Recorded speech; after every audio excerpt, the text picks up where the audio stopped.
Hi everyone, thanks for watching this little video. I kind of alluded to what I was going to do on my last post, and this is a short video about suicide prevention.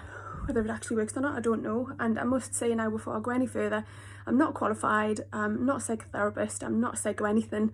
As you all know, I'm a physiotherapist, so yes, I do speak to a lot of patients in the capacity of their mental health as well. And I also like to think I'm a reasonably good friend too.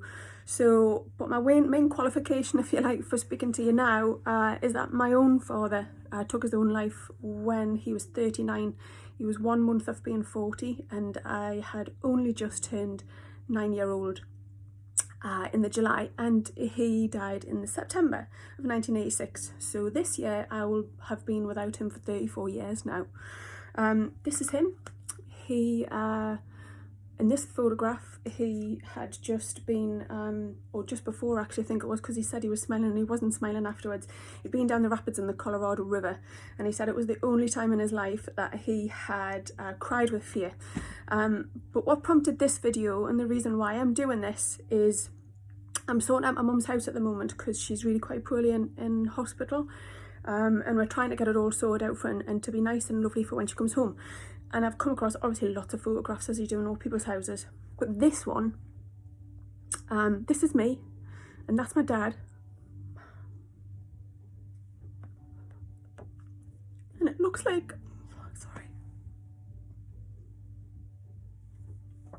it looks like this is my 3rd birthday, and my own child, Cora, was 3 in March.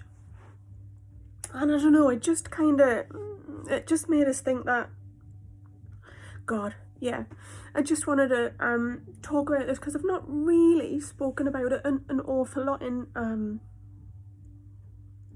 social media, and I think I need to, because I think what I've got to say is really quite valuable.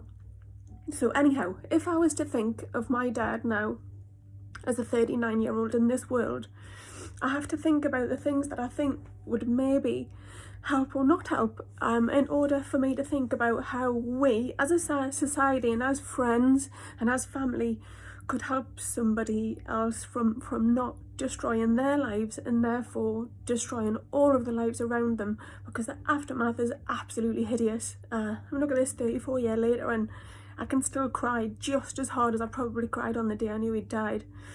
So my dad didn't really talk an awful lot, I don't think. Didn't open up to people. I certainly transpired in his inquest after his death anyhow that he kept quite a few secrets, and he didn't really open up an awful lot to anybody. The things that had possibly propelled him into doing what he did, nobody really knew about. So I guess what I'm trying to say is, first of all, don't take responsibility for somebody if they have taken their own lives. I have beat myself up so much over the years thinking, should I have been this or should I have done that? I mean, Christ, I was 9, you know, there's absolutely nothing I could have done. And even my mother, nobody, absolutely nobody, his family, nobody could have done anything any differently, I don't believe. So I don't hold any guilt for that. However, I want to try and imagine him now as a 39-year-old man and in society as it is now, and what could maybe help and what couldn't. And I'll be brutally honest with you now, and I don't want to cause offence here, but I'm just going to say it anyway. I don't think my dad would have looked at Facebook and looked at one of the generic cut and pasted posts about, I'm always here, you know, my door's always open, if you're feeling suicidal, just talk about it. That bullshit isn't going to work. I know it comes from a good place, I really do. But nobody, I don't believe, is going to look at that post and go, yeah, you know what, that's what I need to do. Hey, that's the answer to all my problems. That's not going to happen. Already that person is probably feeling a bit like shit, and feeling that they're a burden on society, that they're a burden on their family, and the last thing they want to do is to be opening up to somebody who seems to have an apparently fabulous life. Because let's be honest, most of Facebook, or, you know, fake book as I call it, it's people, it's a parody, you know, it's just people pretending to be happy when, let's be honest, half the time they're kind of a little bit messed up, and that's okay. And I think we're starting to understand that now. So what would help? Because that's really the whole point of this. And again, it might not, but I think it might. And I think possibly and hopefully it has helped with maybe some of my friends and even some of my patients, because obviously, you know, you do talk about emotions when you're with a physiotherapy patient. So how I play it out is try and keep in touch with people as much as I can. Sometimes I don't for my own mental health. I am an only child after all, and I quite like my own company, and I do retreat an awful lot. But what I will do is with friends, I don't want to whinge to them, but when I speak to them, I will always kind of drop in like the odd shitty bit, because I feel that once you start talking to somebody about things that are happening in your world that aren't great, it offers the ability to exchange.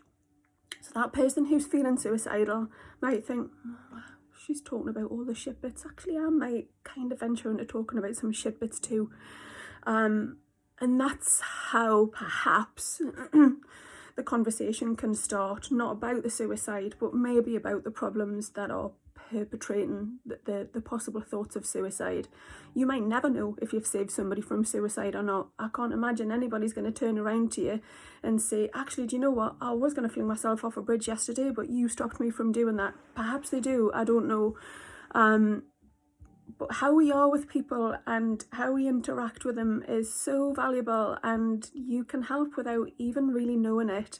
And all I would say is just not reach out, because it just sounds so lame. Just be regular, normal, everyday friend, and check in with all of your friends whenever you can. It doesn't have to be all the time, but just even a teeny text, you know, and a little funny quip at the end about something stupid that's happened, or, you know, something that's not so perfect. Or when you're having a chat with them, you know, don't think you just have to tell them all the good stuff. You can tell them some of the bad stuff too, because I think it creates that opportunity for them to perhaps talk to you about things that aren't so great in their life. And maybe by doing that, by talking, because we know the power of communication, maybe by doing that, you can save a life.